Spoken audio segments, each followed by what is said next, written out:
Mesdames et messieurs, bonsoir. C'est avec un immense plaisir qu'on retrouve dans votre émission Entretien avec. Alors dans ce numéro, nous avons vraiment l'honneur et le plus grand plaisir de recevoir une légende du cinéma africain. Il s'appelle Moussa Touré. Moussa Touré est producteur et réalisateur, mais également président des cinéastes africains. Il est derrière cette grande œuvre gigantesque qui a remporté beaucoup de prix. Il s'agit bien sûr, n'est-ce pas, du film La Pirogue. Moussa Touré, bonsoir. Bonsoir. Alors, c'est vraiment un immense plaisir de vous retrouver justement et pour parler sur des questions extrêmement importantes de l'heure, notamment le cinéma. Moi aussi, c'est un honneur de vous parler aussi. Parce que, au fait, vous savez, la parole, quand on la donne à quelqu'un, c'est parce que c'est honorable. Oui. Donc, et surtout dans mon domaine, dans le cinéma. Oui, un domaine assez vaste quand même. Et trop vaste même. Tout à fait. Très vaste et profond. Oui. Ça veut dire que c'est un domaine qui fait que, c'est des années, on le commence tout petit et puis on grandit et on continue à le faire. Tout à fait. Je pense qu'on le fait toute sa vie. C'est un domaine où on a besoin un peu de regard, de profondeur. C'est un domaine qui ne tarit jamais. C'est pour cela, c'est un domaine d'expérience. Absolument. Alors, vous avez commencé le cinéma assez tôt, à 14 ans, déjà 14 ans. Alors, on va revenir un peu derrière pour voir un peu le cinéma sénégalais. Comment se porte le cinéma sénégalais, Moussa Touré? En fait, dans le cinéma sénégalais, aujourd'hui, il y a des films. Il y a des films, il y a des courts-métrages, il y a des documentaires. Et au fait, il y a beaucoup de festivals, ils gagnent des prix. Mais ce cinéma n'est pas un cinéma d'industrie. Parce que le cinéma, avant tout, il faut qu'il soit industrie. Absolument.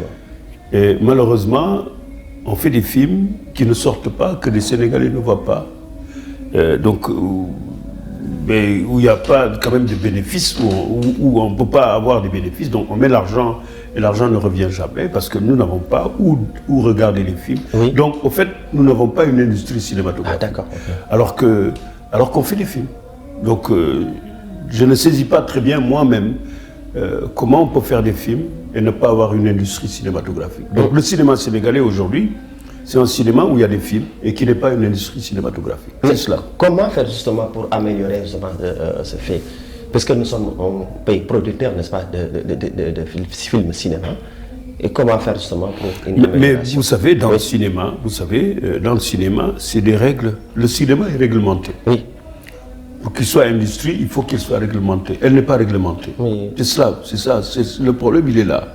Il faut réglementer ce cinéma, alors que nous avons toutes les instances pour réglementer cela, parce que nous avons une association des cinéastes. Nous avons plusieurs associations quand même, d'autres associations, parce que ça c'est un débat qu'il faudrait regarder, parce que il est divisé, il est partagé, ces associations-là. Alors qu'avant, on n'avait qu'une seule association qui régissait tout le cinéma. Aujourd'hui, cette association existe toujours, mais il s'est avéré qu'il y a d'autres associations qui sont greffées. Oui. Parce que tout simplement, comme que l'État n'a jamais été réglementé, alors que les règlements sont là, il y a la direction de la cinématographie qui devrait réglementer ça, ils n'ont pas réglementé ça. On a eu de l'argent, on nous a donné de l'argent, mais cet argent, c'était comme si on l'avait mis en tas, et puis chaque fois, par exemple, avec des connivences avec quelqu'un, écoute, on pouvait prendre de l'argent et puis faire un film. C'est cela. Ah oui. C'est cela qui a fait que ce cinéma n'a pas été... Alors qu'on a eu beaucoup d'argent, parce qu'on a eu 2 milliards tous les ans, depuis 2012. En 2012, on a commencé à avoir 1 milliard. Après, je pense qu'en 2016, comme ça, on a eu 2 milliards par an. Donc on avait autant d'argent, on avait de l'argent pour faire quand même, pour se permettre d'avoir une industrie cinématographique. C'est une question d'organisation alors. C'est d'organisation et de politique. Oui. Parce qu'au fait, comme que cet argent-là, la seule personne qui pouvait quand même le libérer, c'était un ministre, eh bien, ça devenait un peu politique. Oui. Ça veut dire, si on était en connivence avec le gouvernement, ou sinon avec le ministre, on pouvait avoir de l'argent. Si on n'en avait pas, c'est comme moi, j'ai jamais eu d'argent parce que comme que j'étais pas en connivence avec aucun ministre, j'étais en connivence avec le cinéma, j'ai jamais eu d'argent. Mais toute personne qui était en connivence avec le ministre, avec la direction de la cinématographie a eu de l'argent. Oui. C'est ça. Et c'est ça, au fait, qui fait que si on n'organise pas cela, Ça veut dire on devrait organiser de comment prendre de l'argent pour pouvoir faire des films. C'est à partir de ce moment qu'on devrait organiser aussi, quand on a fait un film, où est-ce qu'il faudrait le projeter. C'est ça. Et comment. Et ça n'a pas été le cas. Oui. La seule chose qu'ils ont essayé de faire, c'est de faire des films, point final. Oui. Et faites aller à Cannes, aller dans un autre truc, et puis 2 jours, 3 jours, et puis on revenait. Et puis après, et puis ce qui était grave, c'est que ces films qui sont allés à Cannes, la majeure partie ne nous appartiennent pas. Ah ben c'est ça. C'est ça le problème. Ça, parce que c'est des films franco-sénégalais. Oui. Donc nous, au Sénégal, on pouvait donner 150 millions.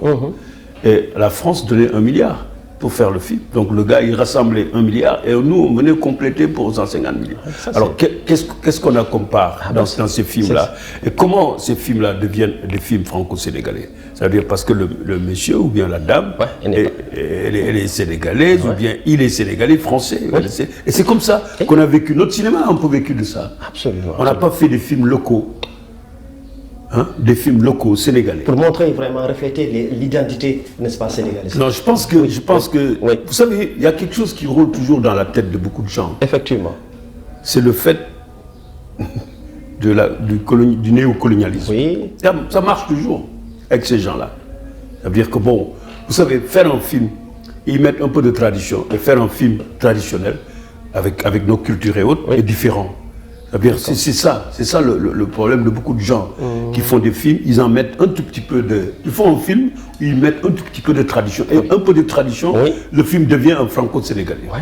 Alors que moi j'en ai parlé, j'ai dit directement ça à l'ancien président, je lui ai dit, monsieur le président, le film là, les films que vous voyez là, qu'on a fait là, c'est des films français, il faut pas se leurrer, c'est des films qui appartiennent à la France. La France a mis 1 milliard. Toi, tu mets 150 millions. Quelle part tu as? Ah non, mais vraiment. Donc aujourd'hui, le problème se pose même parce que ces gens-là, normalement, quand on leur a donné les 150 millions, ils devaient rembourser. Mais ils ne peuvent pas rembourser. Ils ne peuvent pas. Parce que, en fait, il n'y a pas de salle ici. La seule personne, c'est le coproducteur français qui a l'argent. Parce que c'est son film qui sort. Le film, il sort en France. Donc c'est le seul moment.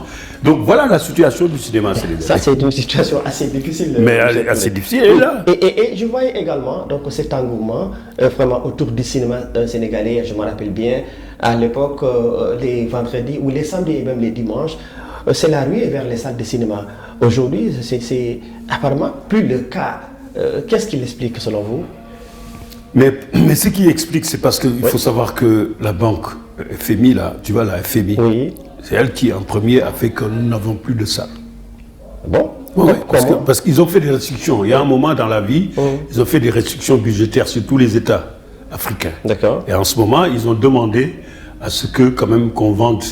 Non, au fait, ils ont demandé que les salles soient vendues par des particuliers. Et que ces particuliers devraient quand même. Pendant 3 ans, ils ne pouvaient pas en faire autre qu'une salle de cinéma. Et les gens, ils ont acheté les salles, ils les ont enfermées, et 3 ans après, ils sont devenus des épiceries, des églises, des tas de trucs, c'est ça. Mais dans toute l'Afrique de l'Ouest, c'est ça qui a fait. Donc, quand on a eu ça c'est une politique qui a eu lieu. Après, on est allé, c'était juste au moment je pense que c'était à Abdou Diouf, au moment d'Abdou Diouf. Et après, on est arrivé à Ablaye Wade. Ablaye Wade ne s'est pas occupé beaucoup de la culture, du cinéma. Ah non, il ne s'est pas occupé. Je pense que dans son règne, il n'y a eu que 2 films qui s'est fait en 12 ans. 12 ans, il a fait. Mais quand quelqu'un ne s'occupe pas du cinéma, bon, écoute, on peut pas. Alors, et puis après, on a eu Macky Sall. Macky Sall, ce qu'il a fait, il nous a donné l'argent. Et donc, la faute, du moins, la balle était dans le camp des cinéastes. Cinéastes, oui. Et quand il a été dans le truc des cinéastes, c'est pour vous dire comment on n'a plus de salles. Donc on n'a plus de salles, il y a quelqu'un qui arrive qui nous dit voilà, les salles sont transformées. Je vous mets 2 milliards tous les ans. Mais alors, comment dirais-je? Et c'est pour avoir des salles de cinéma, c'est pour faire des films. Donc il nous a demandé d'avoir une industrie cinématographique. Eh bien écoute, les gens, ils ont oublié cette partie de l'industrie cinématographique. C'était prendre de l'argent. Aujourd'hui, il n'y a plus d'argent. Et il n'y a que des films. Et des films qui sont... Ça pose problème alors. Mais un film, il faut qu'il marche, non? Oui, bien sûr. Il n'y a pas un film qui a marché dans ces films-là. Il n'y a pas un film qui a marché. Moi j'ai fait un film, La Pirogue, par exemple, je l'ai fait avec de l'argent français. C'est un film français fait par un Sénégalais. Il a marché. Ah ouais, c'est ça. Ouais, mais les films franco-sénégalais dont on a entendu là, il n'y en a pas un qui est resté en salle 2 semaines. C'est ça le Oui, c'est le drame, mais on ne le dit pas, hein. Personne ne le dit. Mais il n'y a pas un film qui est resté 2 semaines en ça. Il n'y en a pas. Il faut, à mon avis, des assises, hein, n'est-ce pas? Alors, j'ai essayé de faire des assises. Oui. Bon, parce que vous savez, le problème que nous avons ici, c'est quand tu mets de l'argent quelque part. Ceux qui ont les voies et moyens d'en prendre, ils ne parlent pas. Ce qui les intéresse, c'est de prendre l'argent c'est de partir. Et de partir, et de faire leur truc, quoi, tu vois.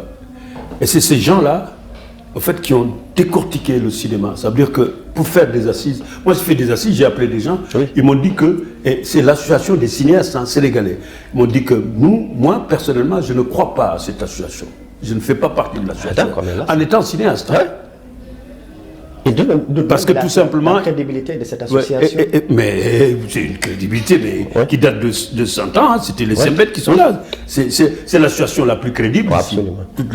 Alors, et effectivement, on nous dit que non, moi je ne fais pas partie de votre association, parce que tout simplement, politiquement, on lui a donné la force de ça. Ça veut dire que c'est le ministre lui-même qui lui donne l'argent. Donc dès lors qu'on lui donne l'argent, il fait des films, il pense que lui-même, c'est lui le cinéma. Il y a des gens comme ça. Et puis d'autres se sont greffés dans ce groupe-là. C'est pour cela, aujourd'hui, qu'il n'y a pas de gens, il n'y a pas de salle de cinéma. C'est pour cela, aujourd'hui, il n'y a plus d'engouement pour aller voir un film. Donc ce qui les intéresse, c'est de faire un film, de le donner aux Français, et puis le film sort là-bas, et puis bon, lui, il est là. Ou bien il va aller tout simplement 10 jours à Cannes, et puis il revient, et puis bon... et puis, au fait, il va être... C'est pas des Africains qui vont venir vers lui. C'est des Européens, des étrangers qui vont venir vers lui parce qu'ils sont rencontrés à Cannes pour qu'ils fassent la même chose encore. Ils amènent un peu d'argent, ils amènent leur argent et puis il est complété par le Sénégal. Mais je vais vous donner un exemple. Il y a des films qui ont été faits par franco-sénégalais. Hein. Ils ont tourné 3 jours juste au Sénégal pour que le film soit un film franco-sénégalais. Pour que ça soit un film franco-sénégalais. 3 jours de tournage. Et puis on te donne 175 millions. Ça pose problème. Ils vont trouver le système. Ça veut dire que tu fais un film, tu le fais en France, ou bien tu le fais ailleurs. Après tu viens ici, tu tournes 3 jours et le film devient un film franco-sénégalais. Il y a plein de films. Il y a beaucoup de choses à plein de films. Il y a beaucoup de gens qui ont tourné que 3 jours ici. Mais M. Touré, aujourd'hui, comment est-ce que vous envisagez justement de rencontrer des nouvelles autorités pour qu'elles prennent à bras le corps vraiment cette question liée au cinéma? Alors, vous savez, on a fait des assises.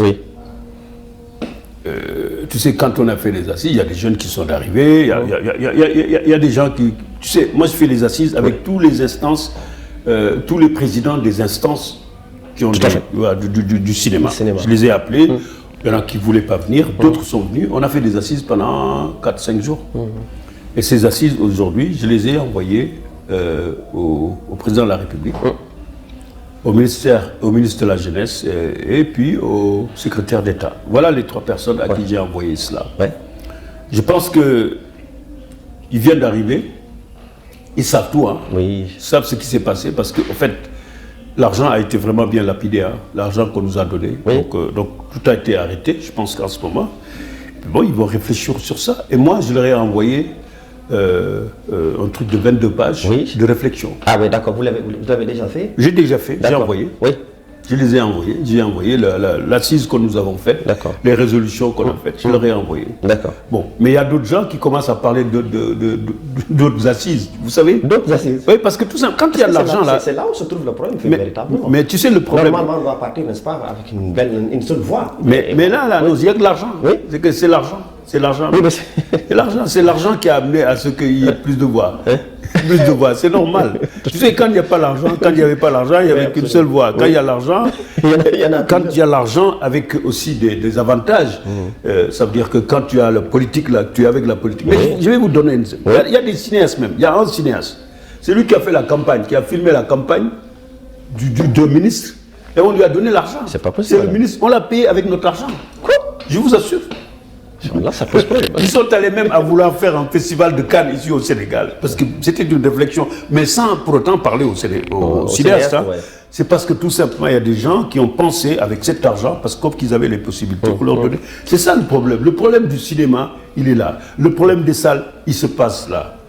Un cinéma, c'est une industrie. Il faut quand même qu'il y ait de l'argent, Oui. qu'on sache comment prendre de l'argent. Il faut une sélection pour prendre de l'argent. Suivre les films, faire des salles de cinéma. Et puis surtout aussi, pour des jeunes, tu vas faire des formations pour des jeunes. C'est cela aussi. Ouais, c'est ça le problème. C'est ça, chose, c'est ça. Mais bon, maintenant, il y a tellement de groupes. Tu sais, vous savez, le problème qu'il y a, ça veut dire que le cinéma, surtout l'artistique en Afrique, Ouais. c'est un terrain vague. Tout le monde est cinéaste. Tout le monde peut être cinéaste. Parce qu'il n'y a pas besoin.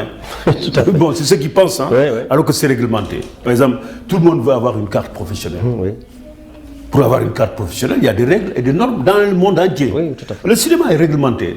Vous savez, pour avoir une carte professionnelle de réalisateur, Ouais. il faut avoir fait un court-métrage ou bien 2 courts-métrages. D'accord. Il faut être l'assistant, faire un court-métrage, un long-métrage. C'est ça. C'est Donc, ça c'est qui des arrive. conditions à remplir, hein. Mais bien sûr. Oui. Non, maintenant, il y a des gens qui nous disent non, on n'a pas besoin de ça parce que le monde a changé. Je dis, mais il a changé en quoi? Parce que tout simplement, j'ai un iPhone, Ouais. je peux faire un film. Mais quand tu fais un film, quand il arrive, il faut qu'il rentre dans des normes. Ah, mais oui. Il faut qu'il rentre dans des normes cinématographiques. ça Il va. faut qu'il sorte en salle, il faut un visa, des tas de trucs. Alors, donc tu peux ne pas être dans les normes pour faire un film, et quand tu as fait le film rentre dans les normes. C'est pas possible. Absolument, absolument. Non, c'est. Je ne sais pas Ça si pose vous me problème. saisissez. Je sais pas. Le problème, il est là. Oui, c'est ça. C'est Il est là. Donc c'est ça moi je pense que le vrai problème, parce que tu sais, c'est un problème global. Quand vous me dites, voilà, pourquoi produire, pourquoi ça ne marche pas, on ne va pas dans les salles, c'est global. C'est un problème d'organisation. Oui, et de méthode, je pense. Et de méthode. C'est C'est ça le problème. Et ça, tu ne peux pas le changer. C'est partout dans le monde. C'est comme ça. Il y a un jeune là qui me parlait d'innover. Mais je dis, mais jeune homme, pour innover, il faut comprendre. Ouais. Mais l'innovation. Moi je dis, mais vous savez, j'étais tout récemment à Cannes. Oui. Le film qu'on a vu, innovant, c'est quelqu'un qui a 92 ans qui l'a fait. Quoi? J'ai dit, Avec mais cet âge? si, oui, c'est Coppola. J'ai dit, mais fiston, pour innover, il faut que tu, quand même, pour innover, il faut que tu passes sur tout ce qu'on a fait, Ah oui. après tu innoves.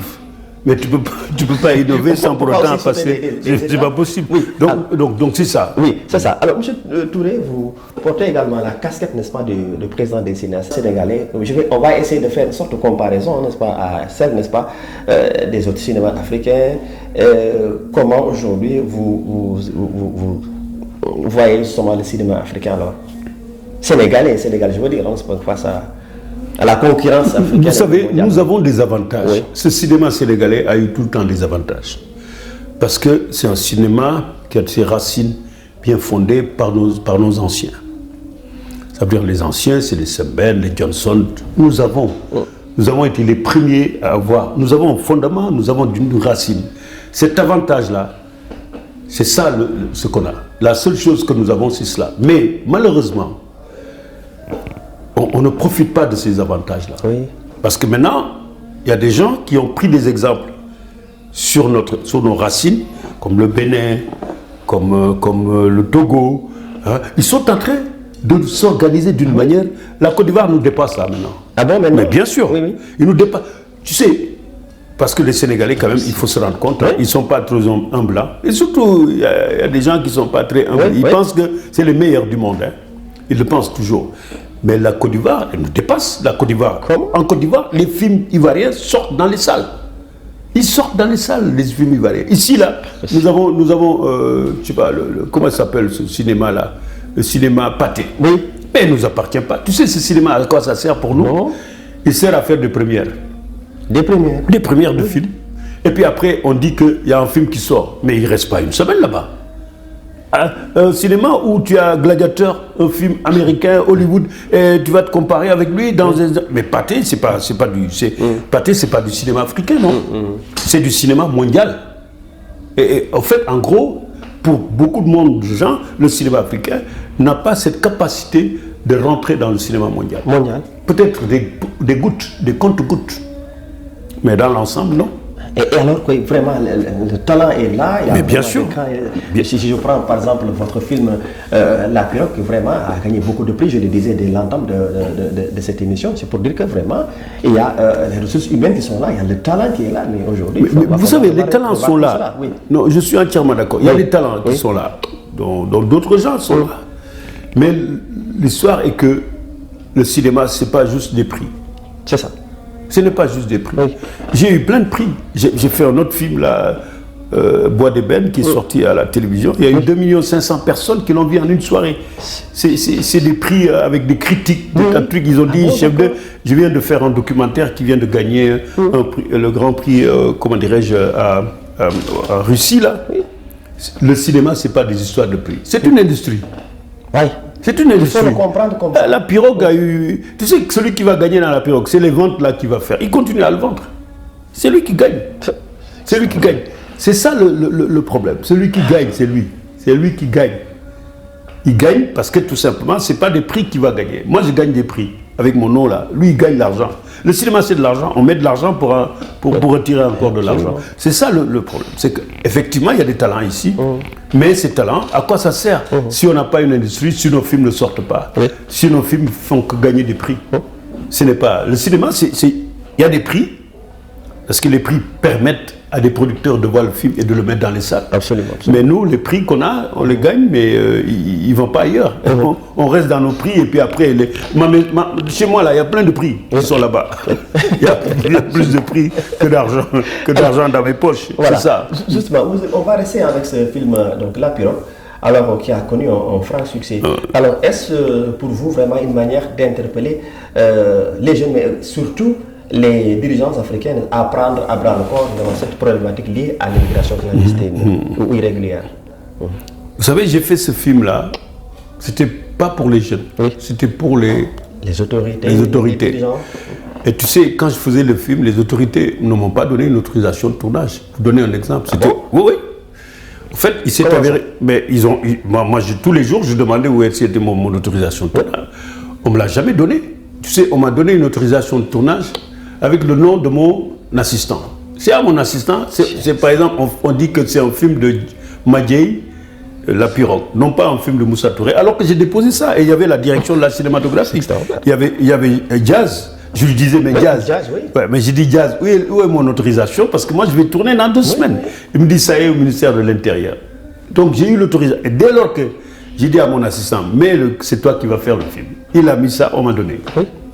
C'est pour te dire que quand tu parles des autorités, quand tu en parles, écoute, ils n'aiment pas ça. Parce que tout simplement, c'était au moment où on donnait, l'Espagne avait donné beaucoup d'argent. Et que au fait, le régime pour arrêter. Et puis, qu'est-ce qu'ils ont fait? Ils ont pris l'argent. Quand des jeunes revenaient ici, là, on leur donnait 10 000 francs et un sandwich. Je pense que c'est ça qu'ils ne voulaient pas, parce qu'ils ont lu ça dans le scénario. Et puis bon, ils savaient que je leur parlais, parce que c'est eux-mêmes. Tu vois? Et ils ont laissé cette percée-là qu'on ne peut pas arrêter jusqu'à maintenant. La percée est là. Alors que c'était au moment où les jeunes disaient Sopi. Ils avaient envie. Tu sais, les gens, ils oublient, hein, ces jeunes-là que tu vois là, ils ont dit Sopi un moment, changement. Ils avaient envie, ils ont envie. Et là, ils retournent aussi à Sopi. Hein. Ils ne le disent pas d'une manière, mais ils le font. Oui, absolument. On va prier, parce que moi je crois ferme aux gens là qui sont devant nous. Fait partie intégrante des gens qui sont derrière. D'accord. Alors, beaucoup de choses à dire, justement. C'est une très belle transition, puisque aujourd'hui on parle d'Afrique, on parle de jeunesse africaine face à l'immigration irrégulière.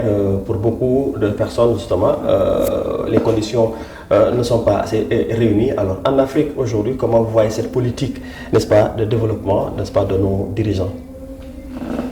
Ça, c'est les citoyens africains qui parlent. Voilà.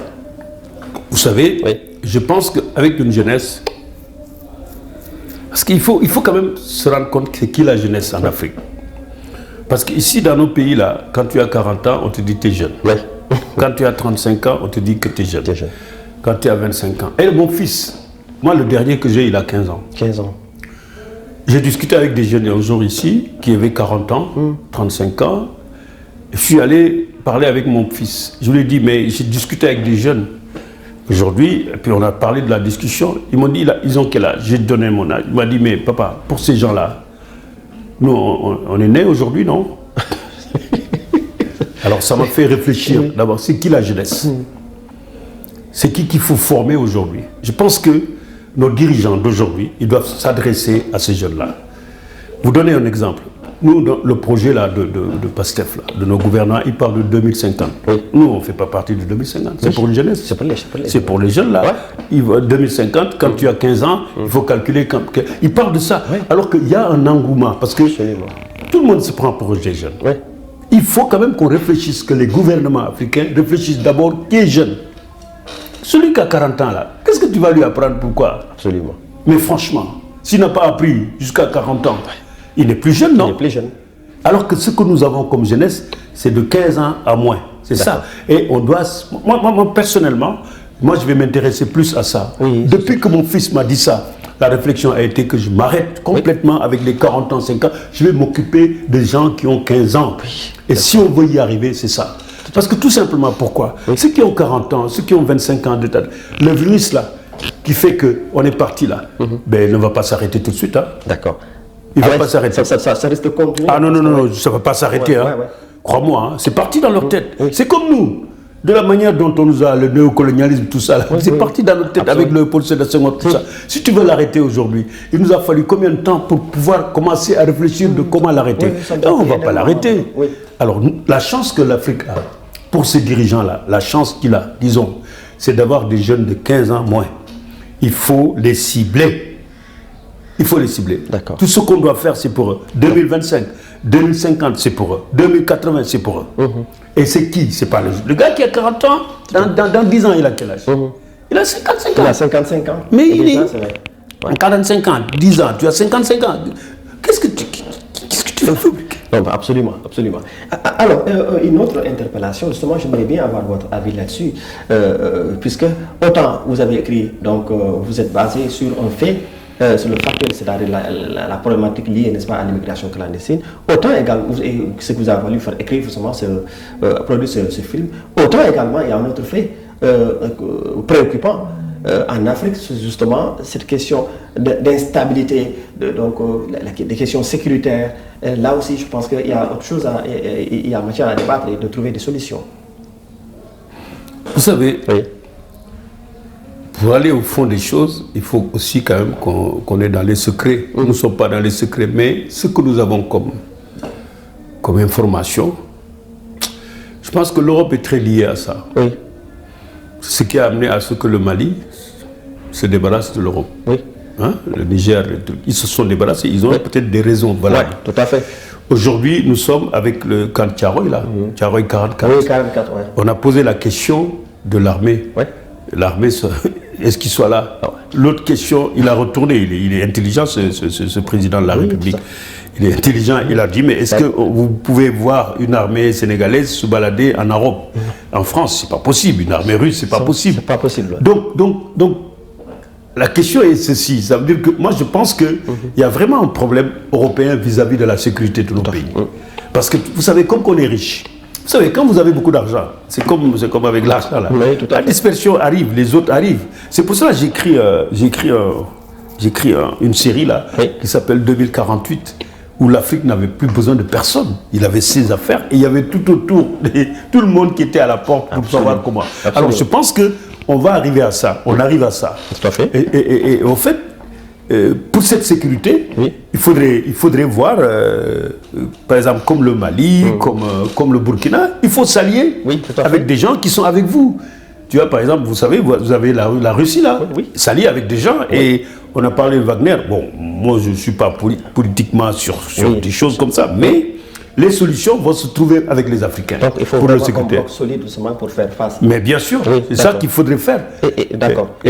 Oui, allez-y. Et je pense qu'il serait nécessaire que les Africains se mettent ensemble pour pouvoir... Et ce qui ça c'est fait. Je viens de lire quelque chose, on dit que bon, peut-être il y aura d'autres pays qui vont se débarrasser de la CEDEAO. Parce qu'on s'est rendu compte que la CEDEAO, elle est gérée par l'Europe. Bon, ce qu'ils disent. Hein. Et je pense que quand tu parles de CEDEAO, tu parles de sécurité. N'est-ce pas? Parce qu'ils sont unis pour une sécurité. Et bien cette sécurité n'existe pas. Et ce qui est étonnant, c'est que dès lors que il y a des gens qui sont partis, ils sont partis des pays là, il y a quand même une certaine sécurité qui se met en place. Même s'il y a des violences qui existent. Et tout récemment, en Algérie, on s'est rendu compte que ceux qui attaquaient le Mali, ils étaient algériens. Ils étaient l'Algérie. Mais tu vois, maintenant que l'Algérie a coupé les ponts avec la France. La France, Tu vois, Ça se stabilise. Oui. Bon, on parle de la Russie, mais je pense que pour notre sécurité, c'est à nous de prendre en charge notre sécurité. D'accord. Alors, le cinéma, je pense qu'on en a parlé. Qu'est-ce que ça vous fait aujourd'hui d'entendre certaines voix telles que El Hadj Baba Mal, famille, n'est-ce pas, dans Black Panthers, mais aussi voilà, des voix africaines, n'est-ce pas, justement. Qu'est-ce que cela vous fait? Vous savez, Black Panthers, ils ont pris Baba Mal pour s'insérer dans... Alors qu'ils n'ont même pas... Avant de prendre Baba Mal, ils ont pris l'Afrique. Oui. Comme que c'est des Afro-Américains, bon, ils ont pris l'Afrique. Ils ont inséré... Et puis ils ont pris une autre Afrique pour l'insérer dedans, dont Baba Mal. C'est génial, hein? Ouais. Et ils ont fait un film dont on a parlé partout dans le monde. Absolument. Donc c'était l'Afrique qui parlait, parce qu'on le voit. Bon, avec des négations et des... Ça peut être des négations, comme ça peut être des choses très positives. Tout à fait. Et depuis ce film-là, les producteurs acceptent de voir des films africains avec la culture. Vous vous rendez compte? Mais c'est quoi? Je vous assure, hein, maintenant les producteurs, dès lors que le film là, Black Panthers est passé, alors que nous avions écrit des choses mais extraordinaires sur notre continent, qui ont été toujours rejetées, incompris. Et maintenant là, tu écris un film sur l'Afrique avec notre tradition, tout ça là, on commence à le lire. Mais c'est extraordinaire ça. Mais c'est du jamais vu. Donc Black Panthers a ouvert la porte pour tous les producteurs, pour notre lecture dans le monde sur notre tradition. Black Panthers. Oui. Donc Baba Mal, bravo. Mais Baba Mal, bon, il ne s'arrête pas là, il a fait le deuxième aussi. Oui. Ben, ils vont faire le troisième encore. Mais ce qu'ils font nous viennent de nous. Oui. Et ils le font aussi pas très bien. Parce que comme que c'est Hollywood, tout ça, bon, ils ont les moyens. Les moyens, oui, ouais, mais ils vont le faire. Absolument. Mais quand même, nous avons... Mais nous, on n'a pas besoin de trop de moyens pour faire des films comme ça. C'est parce que c'est nous. Ouais. C'est l'Afrique. C'est l'Afrique. Oui, tout à fait. Voilà. Voilà, donc je pense que le fait que Baba nous a apporté ça, parce que c'est Baba qui leur a apporté ça, c'est pas eux qui ont apporté ça, Baba. Tout à et fait. c'est un minimum de Baba, ce qu'il a apporté. Mais l'Afrique, elle est large, elle est profonde, tu vois, elle est multiple. On a des histoires aussi grandes que ça, mais on commence à nous voir. Mais c'est à nous de le faire. Oui, tout à fait. Parce qu'on n'a pas besoin d'aller ailleurs là. C'est ce que j'ai dit à l'ex-président. Je lui dis, mais écoute, nous n'avons pas besoin d'aller ailleurs pour expliquer à quelqu'un ce qu'on va faire. Il ne faut pas nous laisser, je dis, monsieur le président, ne nous laissez pas aller ailleurs. Vous avez les moyens, mettez les moyens pour qu'on puisse. Mais avec cette mal-organisation de ta truc, on pouvait rien faire. C'est la fausse problème. Alors, c'est la toute dernière question, puisque nous arrivons au terme, n'est-ce pas, de cette interview. Les projets de Moussa Touré. Vous savez, moi, j'ai pilule de projets. Hein. Oui. Bon, écoutez, mais il y a des projets quand même qui sont très bien avancés. Bon, je vais aller d'ici peu en France pour mon prochain là, parce que tu sais, j'ai fait un film sur la lutte sénégalaise. Oui, la lutte, voilà, mais c'est bien avancé ça. D'accord. Et puis, vous savez, moi, je suis dans le documentaire et dans la fiction, et d'ici peu, je vais en Guinée. Oui. Je vais aller dans une forêt. Oui.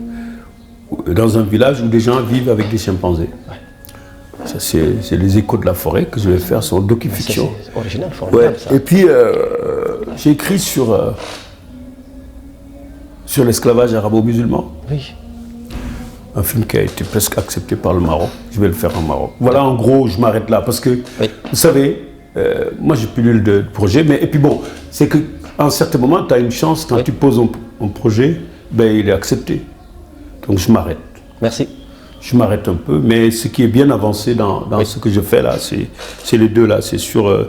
Mais l'autre, les documentaires, c'est moi. D'accord. Ça va se faire. D'accord. D'ici peu, mais pour la lutte. Pour la lutte sénégalaise. Et tu vas, par exemple, sur la lutte là. Moi, c'est pas les combats qui m'intéressent. c'est tout ce qui est tout mystique. Donc je dois aller expliquer. Culturel. Voilà, je dois aller expliquer aux Européens. C'est encore. Je vais aller expliquer aux Européens. C'est qu'est-ce que je vais faire sur la Lune. Ça montre vraiment. Ça va être difficile encore. Hein. Merci beaucoup. Mais merci. Merci. À nous revoir. Mais on va se revoir, Inch'Allah. On va se revoir parce que vos questions me plaisent. Oui, merci beaucoup. Ils sont assez. C'est des bonnes questions. Oui, merci. Vous savez, en tant que cinéaste. Et puis on aurait pu parler un peu de ce cousinage à plaisanterie, hein, parce qu'aujourd'hui c'est un Touré et un Sagna. Non, ça, tu sais, le Touré là, comme qu'ils ont été tout le temps chefs.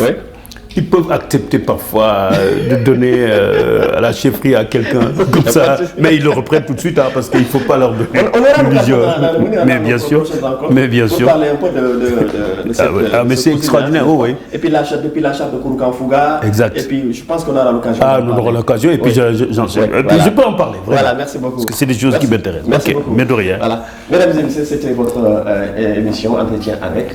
Ce soir, nous avons l'honneur d'avoir comme invité M. Moussa Touré. Il est producteur et réalisateur, cinéaste. Avec vous, nous avons décortiqué plusieurs questions relatives, n'est-ce pas, au cinéma, mais également des questions liées au développement et aussi de façon d'engagement panafricaniste. Encore merci à tout le monde, vous qui nous suivez, à Amadou et à l'ensemble de l'équipe. On se donne rendez-vous très prochainement dans un nouveau numéro de votre émission Entretien avec. Passez d'excellents moments en compagnie de nos programmes. Au revoir.